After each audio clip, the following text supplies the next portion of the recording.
네, 물 이야기 좀 더 집중적으로 해보겠습니다. 좋은 물을 연구해 오신 물 박사님이시죠. 가천대 화학과 이덕수 명예교수와 함께 건강한 물 마시기에 대해서 한 수 배워보겠습니다. 교수님 나왔습니다. 안녕하십니까. 자, 오늘 리포트에도 지금 보도를 했습니다만, 그럼 과연 정수기 물하고 수돗물하고 어떻게 다릅니까? 먼저 좀 얘기를 좀 해주시죠. 그 정수기를 이제 말한다면 세 가지 부류로 나눌 수가 있습니다. 예. 첫째는 막으로 걸르는 방법, 두 번째는 이제 자연 여과식, 예. 세 번째는 이제 전기 분해 방식, 그 다음에 이제 중공 사막이라 그래서 수돗물에 있는 유효 성분은 다 통과시키고 나머지 유해물은 걸르는 이런 이제 네 가지 방식을 이제 우리가 볼 수 있는데 이 정수기들이 막 수돗물을 불신한다고 하는 그런 의미에서 대책은 되겠지만은 수돗물도 사실은 수원지에서 보낼 때까지는 상당히 깨끗한 물입니다. 그렇죠. 깨끗하고 좋은데 배관이 오래되고 노후가 되고 거기에 부식이 되고 또 그 물때라고 하는 슬라임이 끼게 되죠. 그러면 이제 세균이 끼게 되고 이러다 보니까 이제 불신을 해서 이제 정수기가 필요하다고 이제 생각이 돼서 이제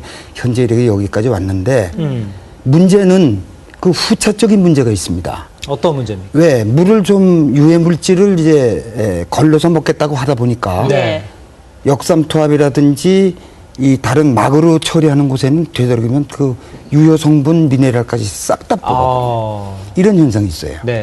근데 우리가 만약에 이제 그런 물을 먹게 되면 그건 뭐 거의 순수한 물에 가까우니까 제가 뭐 좀 어려운 얘기입니다만은 순수한 물인 그 산성 쪽의 물은 약 1초 동안에 1조 회씩 그 수소 결합이 끊어졌다 붙었다 합니다. 그러니까 굉장히 불안정한 물이죠. 막 등치가 큰 물이 됐다가 작은 물이 됐다가 뭐 아주 불안정합니다. 그런 걸 우리가 먹으면 안 되죠. 그래서 증류수는 먹으면 옛날부터 설사를 한다 그랬습니다. 그러니까 우리가 증류수에 관한 쪽에 순수한 물은 먹지 말아야 되는 건 사실인데 제가 이제 시간이 좀 짧아서 그렇지만은 미네랄이 왜 우리 몸에 필요하고 그게 궁금해요. 그 부족한 걸 우리가 왜 먹어야 되느냐. 제가 아주 극단적인 예를 하나 들겠습니다. 바닷물에는 그 나트륨하고 카륨의 비가 25.5대 1이 정도 돼 있어요. 그 우리 개나 사람의 세포 밖에는 나트륨하고 카륨이 15대 1로 돼 있어요. 그런데 이상하게 우리 세포 안쪽에는 카륨하고 나트륨이 반대로 2대 1로 돼 있어요. 이것이 유지가 돼야 된다는 얘기입니다. 이건 아주 극단적인 예입니다. 그런데 아프리카나 이런 그 열대지방에 있는 코프라 있죠. 코프라가 사람을 물면 그 뱀독에 의해서 우리가 죽는 게 아니고 뱀독에 의해서 죽는 게 아니고 그 뱀이 물고 난 그 액에 몸에 퍼져서 카륨 이온의 이동을 막아버려. 그러면 세포 주변이나 안쪽에 유지하고 있는 미네랄을 그대로 유지할 수가 없죠. 그래서 사람 죽는 거예요. 그러니까 미네랄의 우리 몸의 균형이라는 게 이렇게 중요한 거죠. 이제 나머지는 뭐 의사분들이 이제 해석할 문제지만은 우리 물로 봤을 때는 그렇습니다. 그 박사님 말씀하시는 거는 지금 정수기를 통해서 걸러진 물은 증류수에 가깝기 때문에 미네랄이 없다 이런 얘기신가요? 역삼투압으로 걸른 거라든지 뭐 그런 부류가 되겠습니다. 역삼투압으로 거르는 물론 뭐 유해 물질을 싹 다 걸른다는 데는 장점도 있어요. 그러나 이러한 단점도 있고 또 한 가지 정수기 전체를 거쳐서 뭐 미네랄을 그대로 살리는 자연 요가 방식도 있고 여러 가지 방식이 있어서 참 몸에 뭐 좋긴 하겠지만은 후차적으로 보면은 그 안에 물을 정체하게 됩니다. 우리가 한 잔 받아 먹고 통에 탄 거 남아있죠. 담아놓고 그런데 이제 물을 계속 통과해서 먹다 보니까 그 관로에 슬라임이 끼게 됩니다. 물때라고 하는 거. 거기에 세균이 번식하죠. 그러다가 이게 정치를 해놓고 있으면 그 세균이 다시 물 들어올 때 들어와서 그 정체된 데 둥둥 떠댕기게 되고 제때 그 처리나 관리를 안 하면은 오히려 몸에 해로운 동물을 먹는 아주 이 그 관리 문제에도 큰 후차적인 문제가 있습니다. 그래서 제가 생각한다면은 우리나라의 그 좋은 수돗물을 이렇게 정체하지 않고 세균도 제거하고 또 관로에서 오는 중금속도 제거하고 미네랄도 그대로 살려먹는 그런 그 이상적인 방법이 있다면 수돗물을 그때 먹을 때마다 그냥 그대로 즉석에서 먹는 예. 이런 방법이 좋지 않겠느냐. 수돗물을 바로 먹는 것이죠. 그렇죠. 바로 먹고 남기지 말아라 이게. 정체시키지 말아라. 예. 지금 정수기의 문제가 거기에 있습니다. 그렇군요. 근데 저희가 수돗물을 먹으려고 하면은 왠지 깨름직한 게 냄새도 나고. 그거는 바로 예. 잔류염소 때문에 그렇죠. 염소수도. 염소 때문에요. 그런데 이제 제가 저번에도 말씀드렸지만 끓여서 먹으면 되고, 예. 이 자연여과식의 정수기들은 활성탄 같은 걸로 이게 걸러버립니다. 걸러버리면 잔류염소는 다 제거가 되죠. 그런데 이제 그것도 문제 있는 게 예. 그것도 역시 정체돼 있고, 그 활성탄의 흡착 능력이 있어요. 네. 그 기간에 틀림없이 교체해야 돼. 교체하지 않으면은 활성탄이 먹었던 오염물질 한꺼번에 다 내놓을 수도 있고, 어허. 거기에 세균도 끼고, 네. 예. 막 이런 문제가 또 후체적으로 있게 됩니다. 그래서 지금 이제 얘기가 좀 굉장히 복잡한데 그러면 가장 좋은 물, 그럼 수돗물 끓여 먹는 거 하고 생수를 바로 먹는 게 제일 좋네요. 예, 바로 먹는 게 제일 좋은데 그 세 가지 방법으로 네. 예. 이상적으로 보면 그런 세균도 버리고, 네. 또 중금속도 버리고, 그다음에 미네랄도 그대로 고르고 해서 우리가 그냥 수돗물을 바로 먹는 바로 것이 먹을 좋다. 수 있으면 네. 그건 정체할 필요가 없잖아요. 그렇죠. 수돗물 자체는 균이 없으니까 네. 그것이 가장 좋지 않겠나. 이렇게 제가 보고 있습니다. 예. 요즘 판매되는 생수 있지 않습니까? 예. 생수는 어떻습니까? 생수는 그 출처만 정확하면 네. 예를 들어서 막 설악산 한복판에 산중 한복판에 샘물에서 우리는 아주 정교하게 이걸 처리를 해서 시중에다 판다. 네. 그런 그 출처만 정확하면 그 생수는 내처를 못하죠.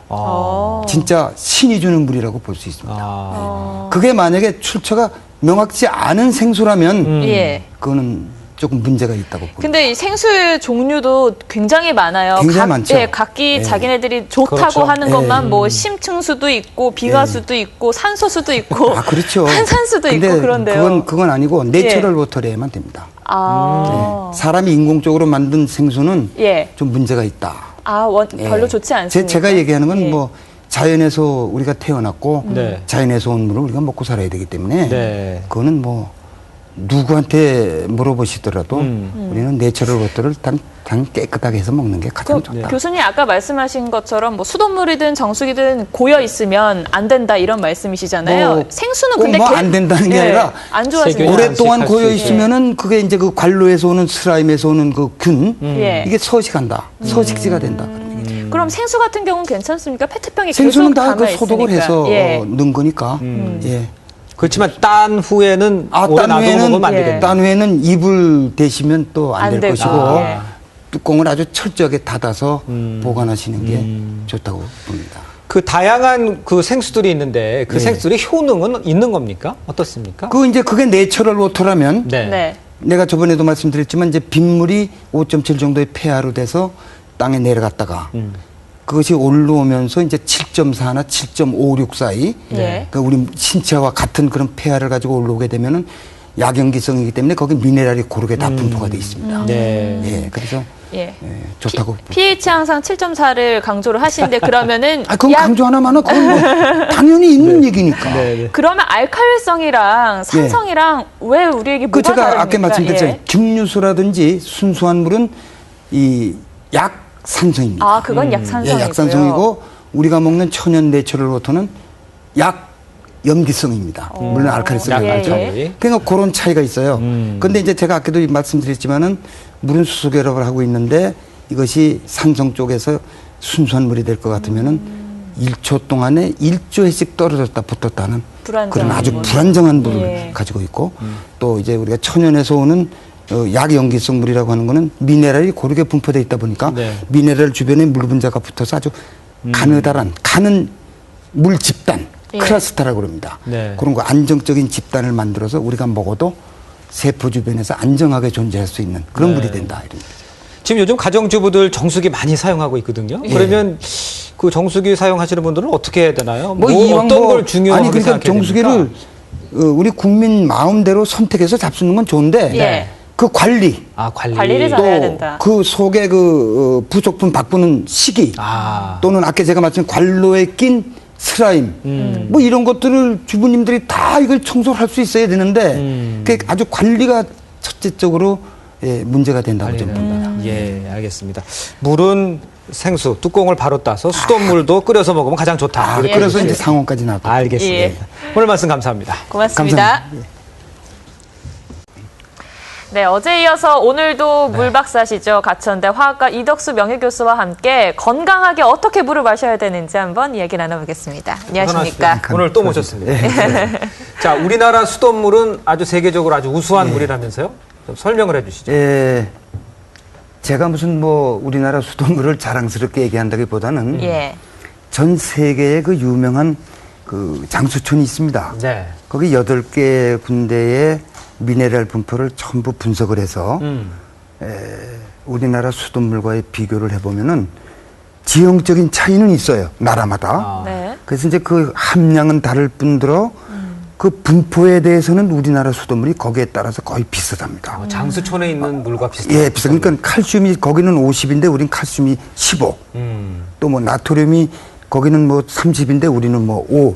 그런 그 비율이 아주 비슷하게 그 분포가 돼 있어요. 비율이 비슷하다. 예, 그런 분포가 돼 있고 그 밖에 이제 이걸 물리화학적으로 과연 우리 수돗물이 거기 물에 상응하겠느냐. 그래서 이제 검사를 해보는 방법이 첫째가 pH입니다. pH를 재보면 우리 수돗물을 염소를 제거했을 때 약 7.5 내지 7.6. 거기 것들은 7.4에서 7.5 사이.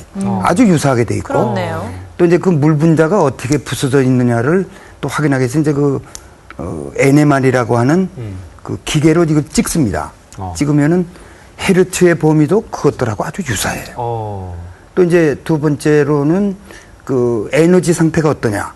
그 물 분자가 아주 안정하게 돼 있느냐 안 돼 있느냐 이걸 이제 확인하기 위해서 ORP라고 하는 산화환원전위를 측정을 하는 기계가 있습니다. 그래서 그걸 재보면 그 에너지 상태도 거의 유사해. 예. 거기다가 이제 또 보면은 역삼투 앞처럼 세포막에 접근을 잘하는지 세포막을 원활히 뚫고 드나다니는지 이런 것을 확인하기 위해서 이제 삼투압을 측정해 봅니다. 그것도 또 유사해. 이러다 보니까 제 생각에는 과연 우리나라 수돗물 자체는 거기 버금가는 물이 아니겠느냐. 장수촌의 물과 비슷해요. 예, 그 저는 그렇게 생각을 하고 또 하나는 역으로 생각해 본다면은 우리나라 수돗물 보세요. 완전 내추럴 워터잖아요. 어떻게 보면. 그렇지 않습니까? 태백산맥에서 다 흘러서 지표수로부터 샘물로부터 해서 모인 곳이 지금 댐이란 말이에요. 예, 팔당 수원지인데 이것만 잘 처리를 해주고 참 선진국가 가치로 정말 거기 짐승 하나 들어가지 못할 정도로 보완이 돼 있어야 되고 그 다음에는 이제 문제가 되는 게 나도 참 수돗물을 먹고 살지만 가서 수원지에 가서 물을 떠다 먹을 수도 없고 집에 앉아서 먹어야 되는데 제가 사는 집만 하더라도 한 20년 됐습니다. 그러면 그 건물을 질 때 수도관 배관을 하잖아요. 이 배관이 오래돼서 이제 거기가 부식이 된다든지 또는 녹이 쓴다든지 뭐 어제 얘기했지만은 슬라임이 끼어서 세균이 생긴다든지 여러 가지 물질이 거기서 유해 물질이 생기죠. 그럼 수돗물은 가깝게 올 때까지는 좋았는데 이런 그 배관 부식에 의해서 우리가 앉아서 정말 시뻘건 녹물을 받아먹는다. 뭐 이것이 문제가 있어요. 그럼 저희가 어떻게 할 수 있는 문제가 그래서 제가 생각하기에는 뭐 참 이상적인 얘기겠습니다만은 아주 좋은 방법이 이상적으로 있다면 배관을 깨끗이 보존할 수 있는 방법 이런 방법만 존재한다면은 그런 거라도 어떻게 참 우리가 동원을 해서 이거 배관을 깨끗하게 해가지고 전부 앉아서 정말 수돗물을 마음대로 마실 수 있는 이런 것이 돼야 되겠고 그다음에 이제 또 한 가지는 그 다른 선진국에서는 뭐 오존으로 세균을 죽이는 방법도 있고 뭐 여러 가지 그 살균 방법이 있습니다. 그런데 이제 우리나라는 아직도 염소를 쓰고 있죠.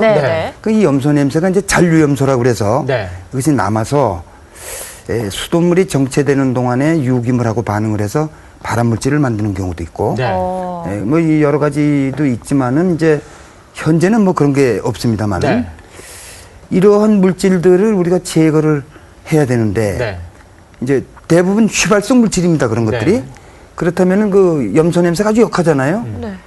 그 저번에 내가 말씀드린 대로 끓여서 예. 놨다가 다시 이산화탄소하고 산소가 들어간 다음에 마시면 그 이상 좋지 않겠느냐. 이제 박사님 말씀은 우리나라 수돗물 원료는 굉장히 좋고 장수천의 샘물과 같다. 하지만 배관, 오는 과정에 문제가 생겨서 그렇죠. 그럴 수 있다. 예. 그러니까 끓여 먹으면 그게 가장 좋은 아니 끓여 먹는다고 해서 뭐 거기서 오는 중금속이라든지 이런 거는 제거가 안 되겠지만은 네. 지금 말하지 소독약 같은 거 염소 그런 제거를 다 위해서요. 휘발성 물질은 다 날려보낼 수가 있지 않느냐. 그리고 뭐 우리가 대부분 수돗물을 지금 먹는다고 하는 방법은 그런 방법밖에 없어요. 가정에서 어떻게 하겠습니까? 예. 그러니까 끓여서 냉장고에 넣어서 먹으면 네, 되겠네요. 먹으면 되죠. 냉장고에 넣었다 먹으면 아주 물맛이 좋죠. 네, 그렇군요. 그렇게 맛있는 물을 우리가 또 몸에 건강하게 마셔야 되지 않겠습니까? 근데 그렇죠. 물에 대한 속설이 참 많은데요. 예. 아침에 일어나서 물 한 컵 마시면 좋다, 몸에. 아무것도 공복에. 이것도 정말 맞는 말인가요? 그거는 이제 예. 의사님들의 일반적인 얘기가 되겠고 네. 우리 이제 물하는 사람들이 생각할 때는 그렇습니다. 우리 신장 있잖아요. 네. 보통 우리 성인이 50kg 가진 사람이 60%의 물을 가지고 있다고 그러면 30kg가 되겠어요. 30리터. 예. 근데 이제 신장에서 하루에 180리터의 물을 걸릅니다. 그러니까 우리 몸에 있는 신장이 최고의 정수장이에요. 그렇죠. 그럼 우리나라의 노폐물을 거기서 다 걸르는데 네. 그 걸릴 때 오줌이나 이런 노폐물만 나가는 게 아니고 물도 따라 나가잖아요. 그렇죠. 그럼 이제 거기서 물을 재생을 해서 몸에 다시 이제 이게 순환이 되거든요. 그렇죠. 그런데 이제 50kg의 몸무게를 우리가 가진 사람이라고 가정하면은 60%의 물이니까 30리터가 되겠죠. 네. 그럼 하루에 180리터를 신장에서 걸으려면 6번을 걸러줘야 돼. 그럼 6번을 걸을 때마다 우리 상식적으로 생각해 보세요. 노폐물이 나가잖아요. 예. 나가면은 그 보충해줘야 되는데 네. 그래서 이제 일반적으로 우리가 이제 물을 하는 사람들의 얘기가 하루에 최소 2리터의 물은 먹어야 된다. 2리터. 성인 남자의 경우에 예, 2리터 성인 남, 정도. 아니 성인 남자나 여자나 간에 상관없이 예, 성인의 경우에. 2리터를 예, 성인이 2리터를 먹어야 되는데 그 2리터를 생각해 보세요. 한꺼번에 다 먹을 수 없잖아요. 너무 힘들죠. 예, 그러니까 50kg를 기준으로 해서 하루에 그래도 최소한 6번 2리터를 먹어줘야 되지 않겠느냐. 예. 그러니까 뭐 식전에 먹던 예. 예, 물론 밥을 먹은 다음에 물을 마시는 거는 그건 뭐 의학적으로도 나타 위산을 갖다가 우리가 제대로 지켜주는 결과가 되겠는데 예. 실제적으로는 하여간 6번을 우리가 어떻게 기억하고 먹습니까? 자주 먹어야 된다. 네. 이런 그 얘기가 요즘 그 얘기 중에 물을 좀 씹어 먹어라 뭐 이런 얘기도 있지 않습니까? 근데 예. 천천히 먹어라 이런 뜻이겠죠? 아, 맞습니다. 그러니까 어떤 도움이 되겠죠? 맥주컵 있죠? 네. 예. 맥주컵 한 잔을 갖다가 한 서너 번 정도 쉬었다 먹는 게 좋다. 그거 뭐 그거 급하게 먹을 일이 뭐가 있어요? 워낙 성격이 급해서. 그러니까 천천히 먹는 예, 천천히 그런 뜻으로 먹는 해서 하면 게 되겠군요. 예, 좋다. 아까 말씀하신 것 중에 한 가지 식전에 물 마시는 것과 식후에 마시는 것. 식후가 훨씬 더 뭐 좋다는 의학자들이 말씀이신 거죠? 얘기하기에는 위산이 이제 예. 평형을 못 이뤄서 소화에 문제가 생긴다. 먼저 먹으면 네. 밥 먹을 때 후에 먹어야 되지 않겠느냐. 그렇게 얘기를 도중에 하고 먹는 있죠. 것도 별로 안 좋고요. 예? 식사를 중간에? 하면서 식사 중간. 중간중간에 이렇게 물 마시는 분들도 많잖아요. 그것도 안 좋다고 그래요. 그렇군요. 이렇게 좋은 물이 있는데 그럼 뭐 우리는 건강하게 마셔야 저 되죠. 같은 경우는 예. 밥을 빨리 먹으니까 예. 먹는 도중에 물을 안 먹습니다. 예. 그 먹고 그다음에 예. 충분히 물을 천천히 다 마시면 되지 물은 않겠냐. 천천히 넣는 게 맞는데 예. 식사도 천천히 하는 게 예, 좋을 것 같습니다. 그렇습니다. 네, 오늘 말씀 여기까지 듣겠습니다. 이덕수 감사합니다. 교수였습니다. 고맙습니다. 예. 고맙습니다.